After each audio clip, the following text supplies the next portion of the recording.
The referees are still your co-workers.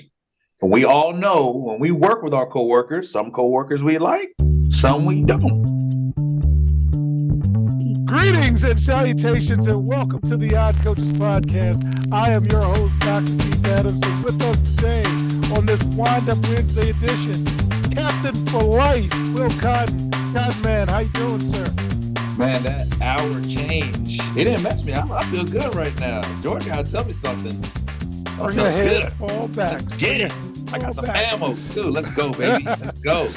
And academic and athletic consultant for the CKSA project, and we're going to need him for some of the stuff going on in the college world, but that's Thursday's episode. George Acker. George, how you doing, man? Hanging in here, brother. Hanging in. Spring ahead, fall back. All right. Yeah, on today's episode, segment 1, we're going to talk about the top 10 in the NBA. Segment 2, we're going to take a breakdown of criticizing officials. Has this gone too far? And in segment 3, WNBA news and notes. But first, fellas, top 10. 1, Boston. 2, OKC.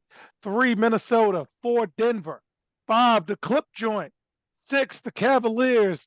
7, the Bucks. Bucks are 7 every week. Seems to go the wrong way. 8, the Pelicans. 9, the Suns. And 10, the Knicks. In the East, top 6, Boston, Cavs, Bucks, Knicks, Magic, and Heat.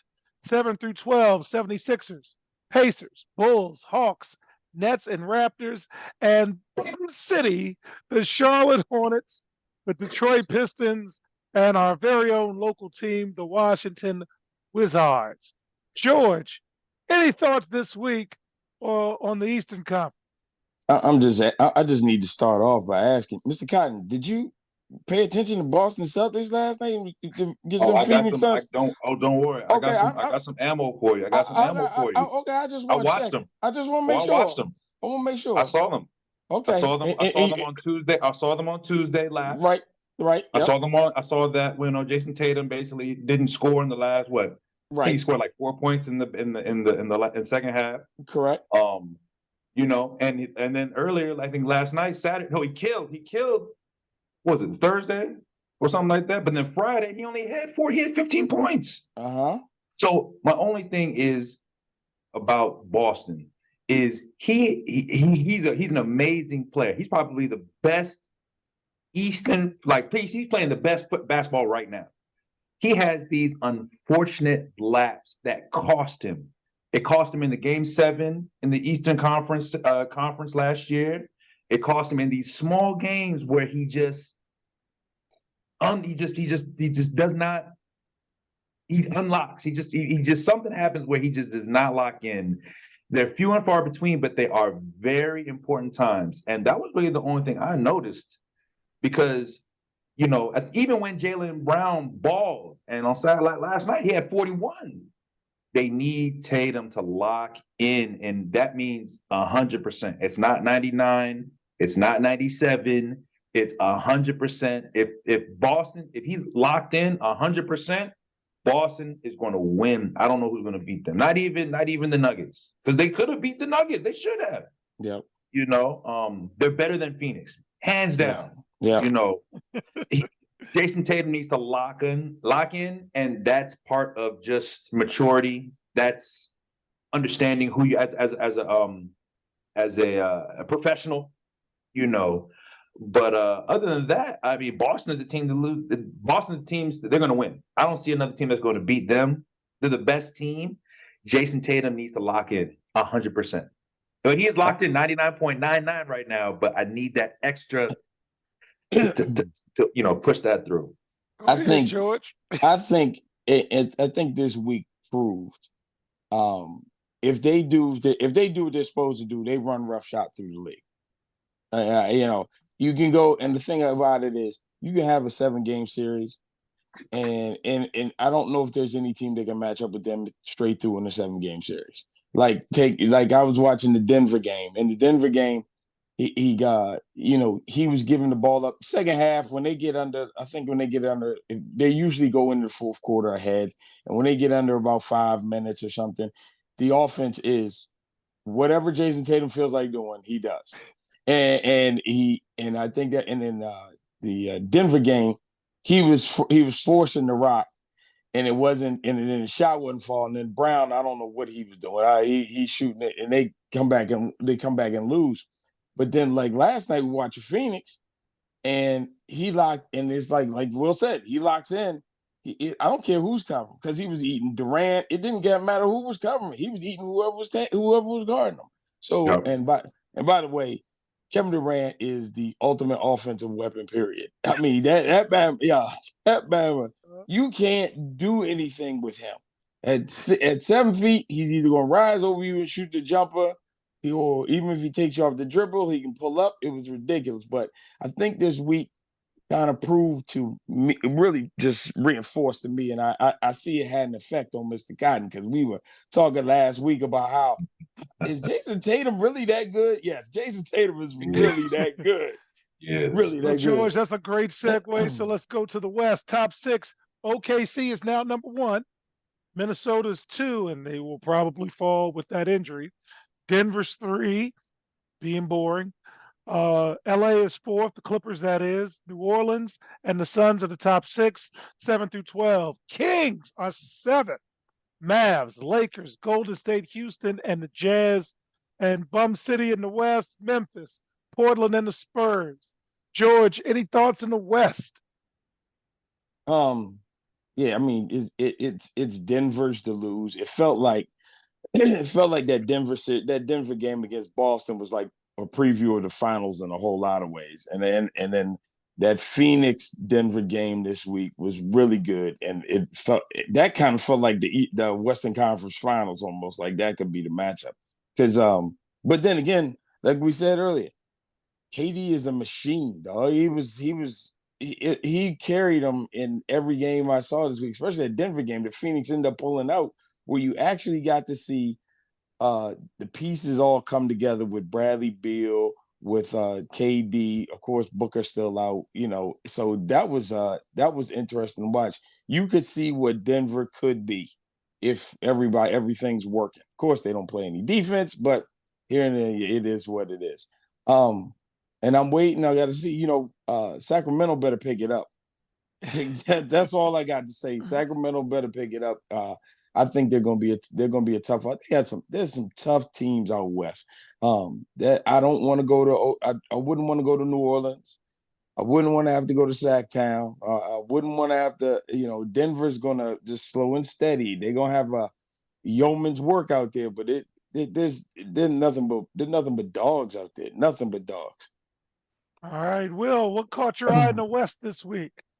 Man, the Suns are going to be a tough out. If they can get everybody healthy, they're going to be a tough out. I'm not going to say they're going to win the championship, but I mean, you have 3 dudes who can score outside of the playbook. And when you get to the playoffs, I mean, we all know what you're running. We know what sets you We guys. all know what you're running, right? Ain't and no can't secret. stop it. Can't stop exactly. it. It's just. Hey, Will, that That's ball's all going it's to about. 42. That ball's going to 42. Stop it. You can know. What's coming. How do you? It's going to take a lot of them, but I've seen a lot. Basically, the West look like it's not moving. Everybody pretty much. I mean, OKC and Minnesota battling 1 and 2. Like you said, I don't think Minnesota is going to hold on with get through the injuries. I am ready for Ant-Man to make that next step. I'm hearing a lot of talk about him. Me and a buddy are talking about him. The kid is impressive on both ends of the floor. I mean, the boy can play defense, offense. You just need to take it to that next level, man. And for Minnesota, if Cat's injured and they go into the playoffs and they win a playoff series, Ant-Man's whole mentality is going to explode for the whole league, man. I mean, people are hyping Wemby. They need to be talking to this kid. This kid is doing stuff that we ain't seen in a couple years, especially younger LeBron. So I'm very excited with the West, man. And I think the Lakers, they keep winning games they shouldn't and losing games they shouldn't. It's weird. Why you mention them? It's weird. I mean, you beat the Clippers by 4 and you come back in the fourth quarter, which is great. Then you went back to back with the Wizards. Wizards are nobody. Then you lose to the Nuggets. You lose and then you beat the Thunder. you lose to the Kings, and then you beat the Bucks. I don't know what team we're gonna. I don't think they're real. Yeah, But it's this. Well, they're it's teasing this. us. Well, it's they're not they're showing you who they are. It's just like Yeah. watching the Lakers is like watching Golden State. Yeah. You get a huge game. Steph throws in 45 and they win against who was it, Denver or whoever they beat this week, and then they turn around and they get blown out by 57 to the Celtics. Yeah. So when you got a bunch of old dudes on the team, you're gonna get that, especially that are still guys that are older that are good. You get that one game where it's like, oh wow, maybe they get these people hyped, and then you turn right back around, and the next night they get whooped. So I think it's I think the West is holding still, and I think what you gonna see, and I'm thinking this as you think going to it, like LeBron and them can't put that show on every night. So you hit a 7-game series, you hit a 7-game series against Denver or somebody. There's no way, and just like Steph tonight, they got the Wolves tonight. So let's see what happens. Well, fellas, story of the week is The Last Dance, Last Chance for Love. Steph's got a hurt ankle again. We're not wishing injury. LeBron's sitting out. Yeah, with the two girls beside him on the sidelines. I'm gonna let all that go. Ain't just a girl. So the story of the week is, can you guys hold up? Because those Oklahoma City Thunder's young legs are still running free, and it should be interesting. But when we get back in segment 2, there's some comments about officiating that kind of got my attention, and I want to talk to the panel about it. Get your thoughts on that. Are we taking this thing too far? We'll be right back on the iCoaches podcast. The CKA SAVE Project is an industry leader in advocating for student-athlete, academic, and athletic needs. Through academic and athletic enrichment, the CKA SAVE Project is on the forefront of the issues facing 21st century student-athletes. As student-athletes continue to struggle to find a better balance between academic and athletic success, the CKA SAVE Project offers academic and athletic services to support student-athlete academic success, including academic skills assessment, academic and athletic consulting, academic monitoring, academic and athletic workshops. For more information or to schedule a free consultation, contact Dr. Keith Adams by email at cka@ckasaveproject.org. Welcome back to the Hot Coaches podcast. I love this stuff. In segment 2, is this taking criticism of officiating too far? So, gentlemen, I want to set it up like the classroom, George.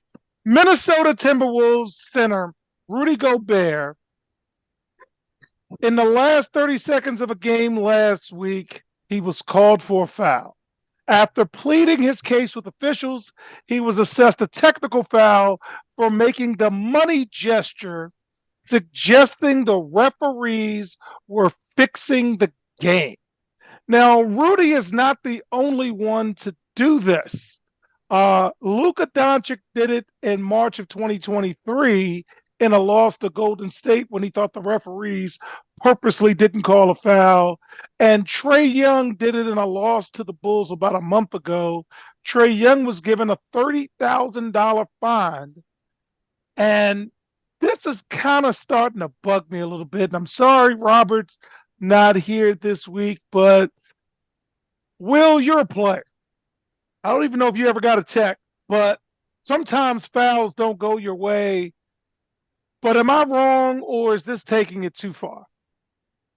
It's emotional. It's an emotional thing. It's definitely an emotional thing. If you have the players sit back, look at the film, they can see why this probably was called this way.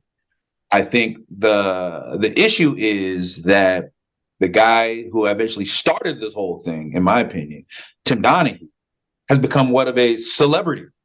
You know, he went to prison, he got out, now he's doing podcasts, he wrote a book, and the man's living his life making money off knowing that what he did was terrible. So that's going to open up to even things about different things. But you have to think about this.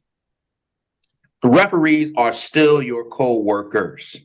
And we all know when we work with our co-workers, some co-workers we like, some we don't. Some ask us to do something. It might take us a week to do. Some ask us something. Hey, man, I got you. Don't worry. Give me an hour or two. Give me an hour or two. These people are not robots. Okay. If you're talking trash to him all game long, coach, this, that ref, come on, da da da da da da da. You think he's not going to call it an opportune time for you? And you think he's not going to say, oh, hey, well, that's a foul. It's a foul. What you mean? Something that he would have let go normally. These are people, man. These are people. And you ride them and you ride them and you ride them. And you may get a reaction that you don't want. It's unfortunate because we're trying to promote a lot of fun with the sports book and parlays, and everyone has good jokes. And our coaches podcast, we definitely support for funds only, no money, strictly entertainment. But it just puts a dampen on these things, and it makes people who are already skeptical about this thing, they should become even more so skeptical. But I just think it's a relationship thing.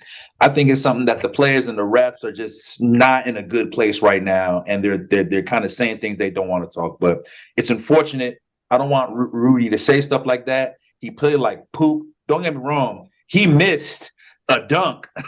he airballed as a 7-foot person. So I'd be upset too. He's having a rough time over in Minnesota. He's not having the best of seasons, and a lot of those frustrations come out. So I hope, it's not true. I don't believe it to be true. I think it's just what it is. But I mean, it definitely will open some eyes to the NBA, and definitely have to send some letters about things to say. So that's all I say about that.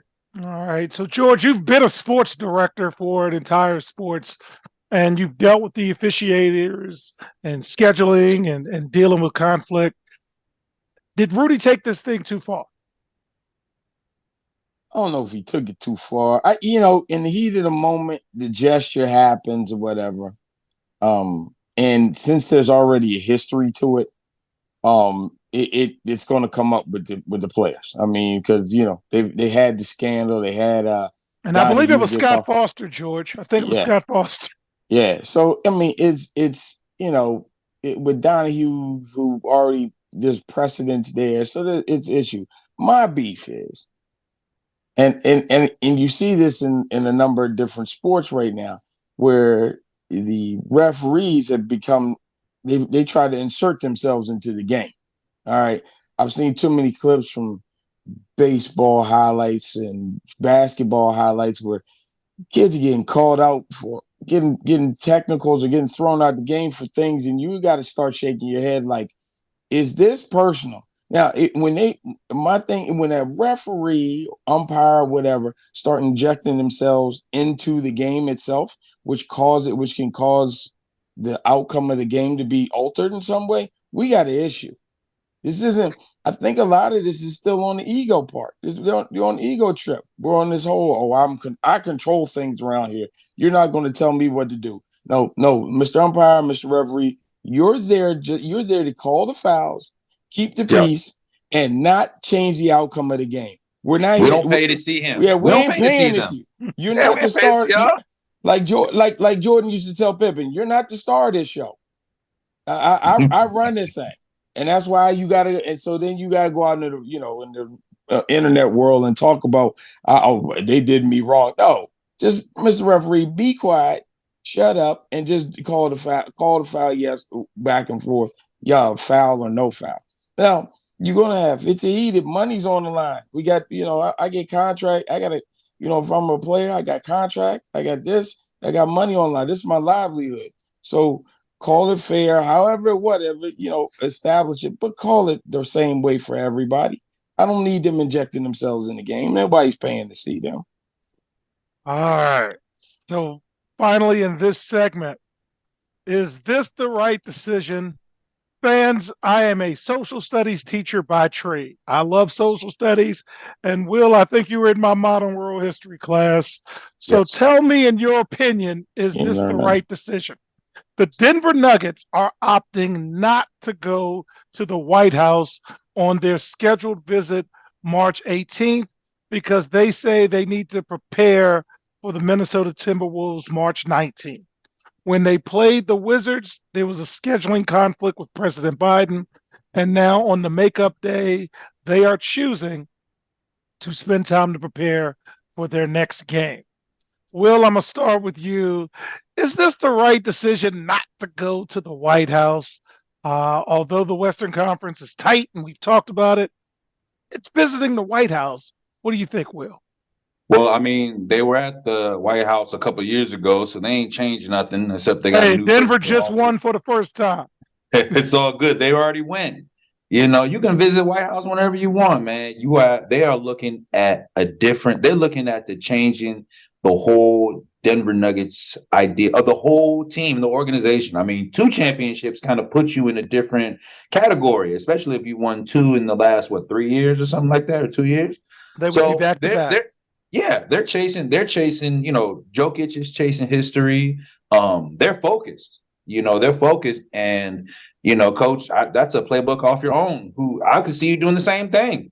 If we were supposed to go to Durso's house or somebody, we had a game the next day. We ain't going. We ain't doing that. It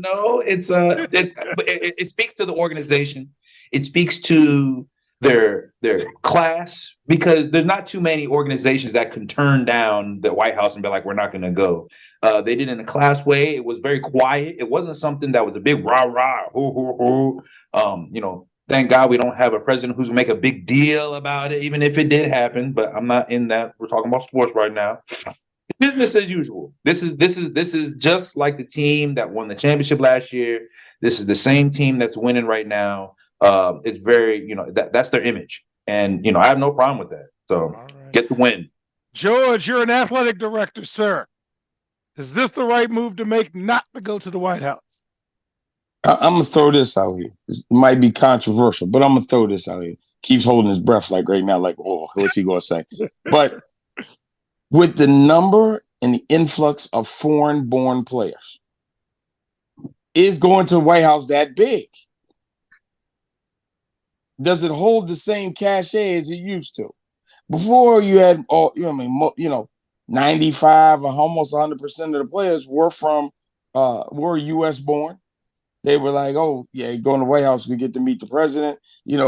Redskins. Let's go way back. Redskins win that iconic Redskins win the Super Bowl. Reagan calls and talking to people. I think it was Gary Clark. He threw the ball too. Right. You get the call right after you win or that kind of stuff. But have we entered a new day because we have so many, especially with the NBA? We have so many foreign-born players in the league. I think it's 30%, something like that. Yeah. It's going up. Right. That is not as enamored. It's not as even our generation. I mean, we're not excited about going to the White House. That ain't like they came up at a time under turmoil and when it comes to politics and stuff. Is it the thing to do now? I mean, I understand. Actually, and they did it. I give Denver credit. They do it. The setup is really good because they use I'm doing my job here because the original date got messed up. So now we're like, look, we're deep in getting ready for the playoffs. We got a big game coming up, So it was they gave them a good excuse. So, but really, is it that important anymore? I mean, it used to be that thing like, oh, the president's on the phone when you won a championship. Oh, we get to go to the White House. Nowadays, right. Ain't nobody. He be tweeting. He be on Instagram. He be all the time. Ain't nobody all excited to run the crossing route through the presidential garden. Rose garden, man. The Rose garden. Man, ain't nobody on that no more. All right. So fans, in segment 3, we're going to talk about the WNBA, and I won't mess up the transition. We'll be right back on the iCoaches podcast. The reviews are in for Dr. Keith Adams' book, Finding the Balance, My Personal Journey to Academic and Athletic Success. College professor and student-athlete academic expert Dr. Lisa Rubin said, "There is nothing out there like this book, so I do hope people will pay attention and give it a read." Former George Mason standout Fowler and Campbell said, "Consider this book an opportunity to work directly with Dr. Adams, just like I did. I assure you that there will be something you can take away that will be useful to you throughout your personal journey." Ryan Waite, a recent college graduate who is a software engineer, said, "I like how the book is based on research, which makes it good for general students as well as student athletes." The book serves as both a memoir to Dr. Adams' 30-year academic and athletic career, as well as an instructional guide to assist student athletes, parents, coaches, teachers, and administrators navigate through the challenges of finding a better balance between academic and athletic success. The book includes over 15 personal stories and anecdotes from Dr. Adams, along with numerous former players and colleagues from a variety of sports and endeavors. You can order your copy at www.ckasaveproject.org. From the main page, simply click CKA Save Project Services and order the Find the Balance book. For more information, contact Dr. Keith Adams by email at cka@ckasaveproject.org. Welcome back to the Odd Coaches Podcast in segment 3, WNBA news and notes. And will the Las Vegas Aces, the two-time defending champions, have sold out all 8,000 season tickets? They led the league in attendance with close to 10,000 fans a game. What are you thinking about the Aces selling out, Will? Season tickets. Man, whatever plan they got, they need to package it and sold it to all the other teams, man, because they are a good show, man. I have a good friend who actually works for the Aces. She worked about a couple years now. Yeah, and she's been excited. I mean, this has been a slow thing that's happening. It's amazing. I just hope that the rest of the WNBA see this. Don't look at it as hate. They need to look at it and say, man, this is how we need to build an organization, build a fan base, build, selling out tickets. That's how you do it. Don't get me wrong. Vegas is different when you talk about like events and shows. And I know their halftimes are amazing, but these are things that they can take. I mean, this is great for the game. This is showing people that, look, they can draw.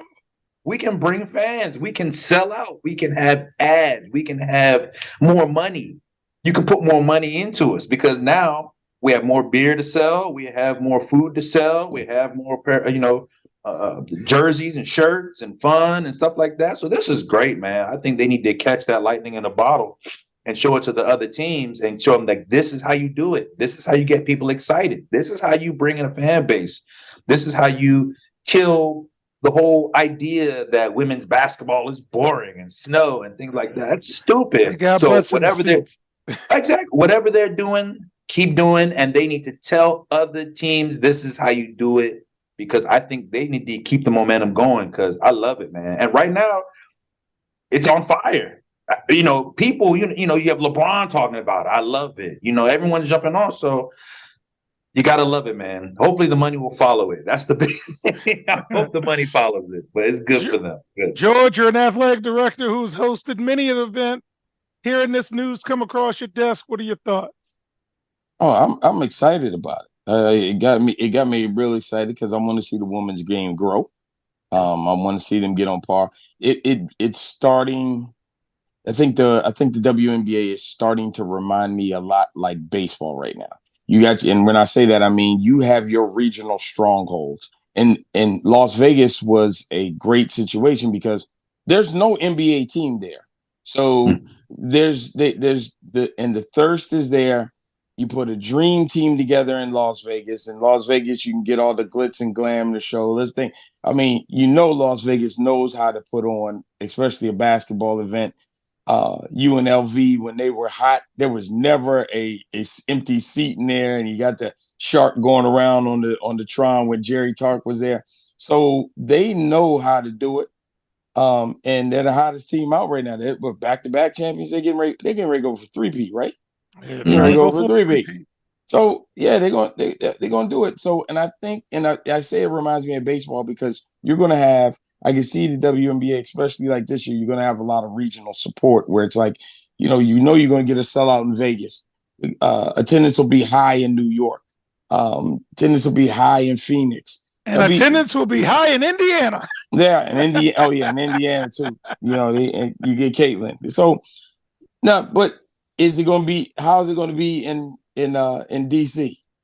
And stuff like that, so it's going to be like, they're going to follow the stars, but everybody's going to have to put a product on the court because right now WNBA is top heavy. The parody but it starts off like that, and then the parody needs to make itself out there. So we'll see. But I'm excited about it. I'm actually really looking forward to this WNBA season, so I can follow how some of these young ladies wind up performing this year. I mean, hey, I was a Kelsey Plum fan before. Caitlin Clark's coming in, and a couple other girls. I'm still gonna follow Kelsey Plum. I want to see how it's going because they just got a bomb squad out there. So we're gonna see. We're gonna see what happens. We're gonna see how that goes. And speaking of Caitlin Clark, we want to put our basketball hats on and just give a breakdown. So ESPN recently did an article talking about Caitlin Clark and having a bunch of people kind of break down her game. So as we get ready for the NCAA tournament, as well as the WNBA draft, which comes shortly right after the NCAA tournament, I'm going to break Caitlin Clark's game down and then get our panel's thoughts on the breakdown. So offensively, experts talks about how she scores. She's going to be able to score in the WNBA. She's going to have more space around her, and she's going to go to Indiana, and Aaliyah Boston's going to provide her the big to keep spacing. So she's going to get her shot off, and she's going to be able to create offense for other people. Defensively, let's just say she's challenged defensively. I'm going to just say it that way. She's 6 feet. She's stronger than she looks, but that lateral quickness defensively is a problem. And when you see Iowa play in the tournament against better teams, you're going to kind of see that exposed a little bit, especially if they go down. And some other items real quick. Caitlin Clark has played a lot of basketball, and she's going to go from the college season right into the WNBA season and possibly right into Team USA. That's just a lot. So travel is going to be an issue. Off-court responsibilities are going to be an issue. And there's a lot of love and there's a lot of hate. And folks, don't ever forget, she's 22 years old. That's a lot to deal with. So that's a little bit of the basketball piece. George, any thoughts on her game as we get ready for March Madness and the WNBA draft? March, man. I mean, college games, she's gonna fill it up. I mean, you're gonna see that during March Madness. Iowa's offense is built around her, so she's gonna get a lot of opportunities to do it. But you touched on it, that her lateral movement and her playing defense is an issue. I think that she is. I saw Sabrina and Kelsey as better, probably players in that on-ball defenders and stuff than she was. And the other part is, at some point in time, Caitlin Clark has got to get the rest of her team involved. Right now, the team looks to get her a shot instead of her getting the ball and orchestrating people getting shots. And that's something that's going to happen when she gets to the WNBA. She's going to have to learn how to do. Sabrina does that. Kelsey does that. Because now I think, Sabrina gets, she probably averaged maybe 18 a game, but she has a whole lot of assists. And she had 3-point wise, she's if not the best in the league, she's one of the best in the league. And Kelsey Plum's the same thing where she distributes. And, Kelsey has changed her game a lot where she'll go games where she'll have like only 10 points, but she'll have like 15 assists because she's got all those daggone ballers around her. And so we'll see how her game changes and evolves when she goes into the league. I'm seriously worried about her defensively because they got some ladies they can go, especially from the guard section. And Plum's first step quick as hell, and then you got a couple other ones that are even faster than her. So what is she going to do? That's going to be something she's really got to work at when she goes on. All right, Will, you have gone through many a scouting report in your day. Any thoughts on the Caitlin Clark scouting report? Everything George said. I mean, she has to kind of look at that. I think she's going to have to get a little stronger. I mean, she's going to get a lot more physicality with the WNBA that she's getting, especially in Iowa and playing those other kids. Like, you ain't going to just be, but her defense is part of her shooting, so I think she's going to have to be more selective in terms of her shots. She's not going to have, 30, 40 shots a night. She's not going to have the green light. I will think that does work for her. The college game is around 25 or 35 games for a season, and the WNBA is about 40. So it's not a big change in terms of managing the games and traveling. Like you said, Coach, I don't think it's not going to affect her as much. I think the biggest thing is the physicality. I think that actually is going to be going against a dog every night, every night. Yes. Every night. And it may not be the best score. It's just the best dog. It'd be the best defense.